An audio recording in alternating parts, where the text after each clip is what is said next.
नमस्कार दोस्तों, आप सभी लोगों का अपने इस चैनल में स्वागत करते हैं। दोस्तों, हम आप सभी लोगों के सामने जो है पाठ सूचना लेकर आए हुए हैं और यह पाठ सूचना जो है कक्षा 2 के हिंदी विषय से आपका लिया गया है। और ये पूरा चैप्टर जो है शुरू से ही पहले पाठ से लेके अब तक यानी क्रम से ही आपका जो है पाठ सूचना पूरा हिंदी का बनाया जा चुका है।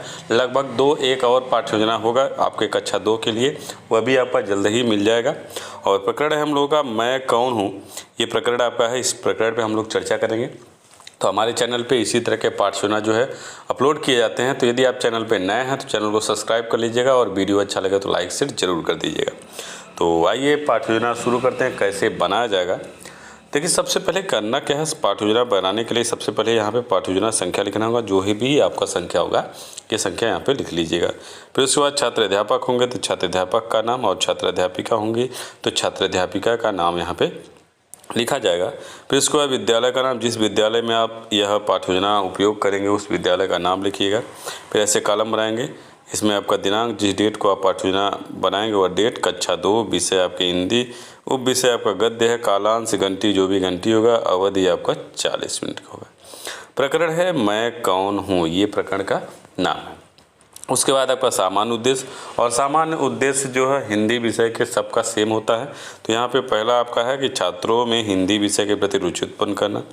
दूसरा है छात्रों में शुद्ध व स्पष्ट हिंदी पढ़ने और लिखने की क्षमता का विकास करना। तीसरा है कि छात्रों के शब्द भंडार में वृद्धि करना। चौथा है छात्रों को हिंदी भाषा के महत्व से परिचित कराना। और पाँचवा छात्रों की मानसिक क्षमता का विकास करना। फिर उसके बाद विशिष्ट उद्देश्य में पहला होगा कि बच्चे जल के स्रोत के बारे में जान सकेंगे। दूसरा है बच्चे जल की उपयोगिता को समझ सकेंगे। और तीसरा है बच्चे जल का उपयोग कर सकेंगे। फिर उसके बाद सहायक सामग्री में चाक, डस्टर, श्यामपट्ट, जल एवं बादल का चित्र व अन्य कक्षा उपयोगी सामग्री। फिर शिक्षण विधि में प्रश्नोत्तर विधि, व्याख्यान विधि। फिर उसके बाद पूर्व ज्ञान, और पूर्व ज्ञान में बच्चे दैनिक घटनाओं के बारे में सामान्य जानकारी रखते हैं। फिर उसके बाद प्रस्तावना के प्रश्न में आपका ऐसे कॉलम बनेगा, क्रम संख्या, छात्र अध्यापक, छात्र अध्यापिका कथन, छात्र छात्रा कथन। तो यहाँ से पहला प्रश्न होगा, सूर्य जब निकलता है तो क्या होता है, तो बच्चे कहेंगे दिन होता है। दिन के बाद क्या होता है, रात होता है। यदि रात में कोई आपके घर का दरवाज़ा खटखटाए तो आप उससे क्या पूछेंगे, तो पूछेंगे कौन है। फिर आपका चौथा क्वेश्चन होगा, मैं कौन हूँ नामक पाठ के बारे में आप क्या जानते हैं। समस्यात्मक प्रश्न हो जाएगा, बच्चे मौन हो जाएंगे। उसके बाद आप उद्देश्य कथन में आएंगे और उद्देश्य कथन में कहेंगे, बच्चों आज हम लोग जो है मैं कौन हूँ नामक पाठ का विस्तृत अध्ययन करेंगे। फिर इसको आप प्रस्तुतिकरण में क्रम संख्या, शिक्षण बिंदु, छात्र अध्यापक, छात्र अध्यापिका कथन, छात्र कथन, श्यामपट्ट का, इस तरह से आप कॉलम बनाएंगे।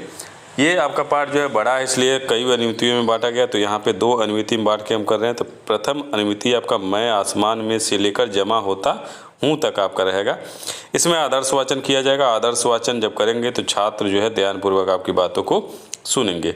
छात्र अध्यापिका द्वारा जो है उचित स्पष्ट उच्चारण तथा आरोह अवरोह एवं विराम चिन्हों को ध्यान में रखकर गद्यांश का आदर्श वाचन किया जाएगा। फिर उसके बाद अनुकरण वाचन में कक्षा के कतिपय छात्रों द्वारा गद्यांश का अनुकरण वाचन किया जाएगा और अन्य छात्र जो है अनुकरण करेंगे। फिर काठिन्य निवारण में छात्र अध्यापिका जो है पाठ के कठिन शब्दों का उच्चारण करेंगे और छात्रों को उच्चारण करने के लिए कहेंगे। तो यहाँ पे आपका छात्र जो है कठिन शब्द का उच्चारण करेंगे।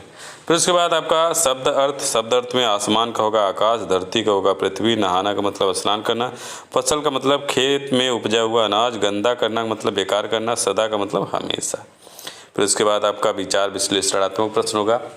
पहला प्रश्न यहाँ करेंगे कि कागज़ की नाव किसमें चलाया जाता है, तो आप जवाब देंगे, बच्चे बताएंगे कि पानी में चलाया जाता है, क्योंकि बच्चे जो है इसमें बहुत रुचि रखते हैं। फिर उसके बाद व्याख्या करेंगे। पानी बच्चों से पूछता है कि बताओ मैं कौन हूँ।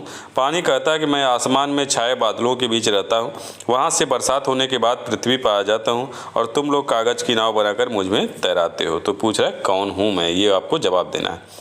फिर इसके बाद दूसरा प्रश्न पूछेंगे, भाप बनकर कौन उड़ जाता है, तो बच्चे कहेंगे पानी उड़ जाता है, या बच्चे हो सकता है जवाब न भी दें।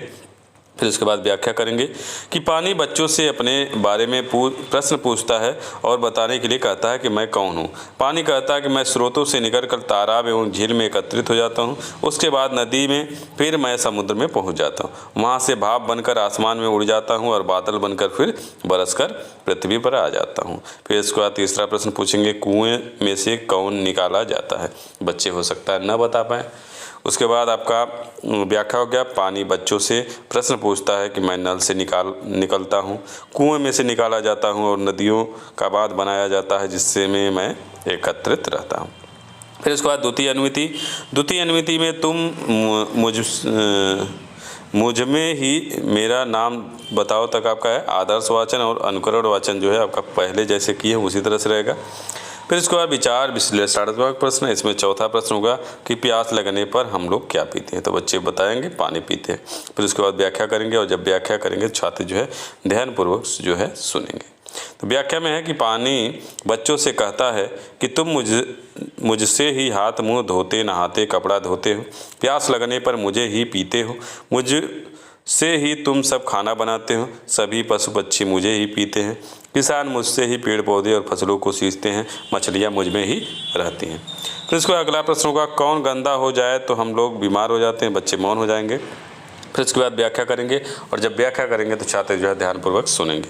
पानी बच्चों से फिर प्रश्न पूछता है कि मैं सभी लोगों की ज़रूरत हूँ, अगर मैं साफ रहूँ तो तुम लोग स्वस्थ रहते हो, मुझे गंदा करोगे तो बीमार हो जाओगे, इसलिए मुझे हमेशा साफ रखना, जितना ज़रूरत हो उतना ही मुझे प्रयोग करना, तभी तुम स्वस्थ और प्रसन्न रहोगे। उसके बाद कहता है कि अब तुम लोग जान गए होंगे कि मैं कौन हूँ, जरा मेरा नाम तो बताओ।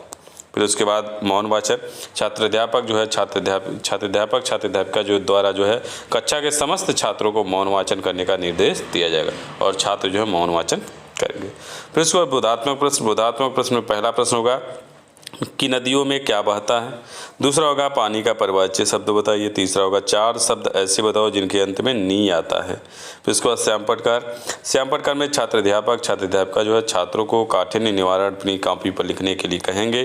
फिर उसके बाद निरीक्षण कार्य में जब छात्र श्याम पटकार कर रहे होंगे तब छात्र अध्यापक जो है कक्षा में घूम कर निरीक्षण कार्य करेंगे। फिर उसके बाद आपका पुनरावृत्ति के प्रश्न में पहला प्रश्न होगा, हमें पानी कहाँ से मिलता है। दूसरा होगा कि पानी को क्यों नहीं गंदा करना चाहिए। तीसरा होगा पानी में क्या क्या फ़ायदे हैं, पानी के क्या क्या फ़ायदे होते हैं। फिर उसके बाद आपका गृहकार में पानी की बर्बादी कैसे रोक सकते हैं, अपनी कॉपी पर लिखो। ये हम लोगों का पाठ योजना रहा। उम्मीद है आपको हमारा ये पाठ योजना अच्छा लगा होगा। ये अच्छा लगे लाइक शेयर जरूर कर दीजिएगा, क्योंकि हमारे चैनल पे इसी तरह के पाठ योजना जो है आते रहते हैं। और किसी भी तरह का यदि आपको पाठ योजना चाहिए तो कमेंट करके ज़रूर बताइए, वह पाठ योजना जल्द से जल्द मिल जाएगा। तो बस आज के इस वीडियो में इतना ही। अगले वीडियो में फिर से मिलेंगे, तब तक के लिए अनुमति चाहते हैं। धन्यवाद दोस्तों।